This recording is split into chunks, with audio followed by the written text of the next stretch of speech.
Today I'm travelling to the small Lancashire town of Rawtenstall. Here I'm meeting up with Jackie Walsh and her mother Mary Ingham.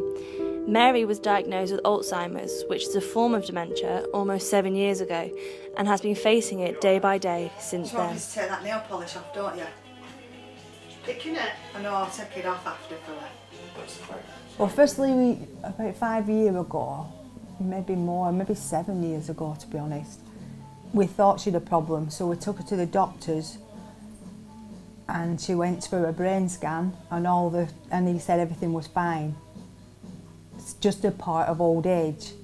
Anyway, we left it, and then within another 2 or 3 years we could see, so we went back to the doctors who gave her a memory test, who put her on to the hospital, who then diagnosed that she had Alzheimer's. Just couldn't remember things, you know, she just had struggled to remember anything she'd done, or if you had to go out, take her out, she couldn't remember, you just telling you had to write a note down to remind her that you were going to come and pick her up, guide her through with notes really. And also we're going out up to about 8 months ago.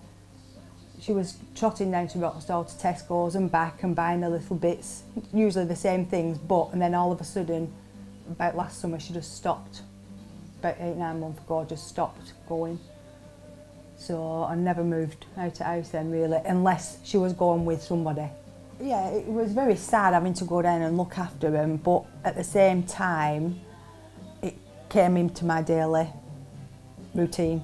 You know, it came into me, as long as I knew she were okay and she was having something to eat and she was warm, and basically we were happy as long as she were happy. We're going in, like my mum went from looking after herself to her starting to forget, where then my sister started doing some shopping, but she was still going out with my auntie, where she went out twice a week with my auntie, 3 times a week, and up to the club. And then obviously, as things started slipping away, my mum couldn't manage, we were then taking over, we're going in every morning, making sure she had a breakfast, giving her a dinner, changing her bed every day because she started wetting beds, you know what I mean? And it all took to that, to where it led to going into a care home. Mary has been living in a care home since December of 2014. Concerns were raised about her safety when people weren't around to check on her and to make sure that she was okay. Because she smoked and was scared of having a fire, and she was using a gas fire, which was a bit, you know, the only plus side is she didn't use her oven because we used to go and cook for her.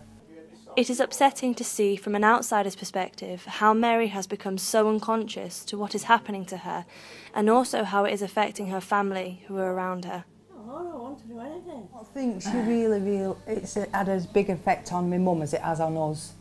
She knows she can't remember things, but she doesn't. It doesn't affect her, you know, it's not really getting her all frustrated. Photos and memories are a key part of helping someone who is living with dementia. It allows them to put names to faces and also to reconnect with the world that they are gradually losing. Who's that? You know who that is? No. That's Ellie. Who's that? You silly bugger.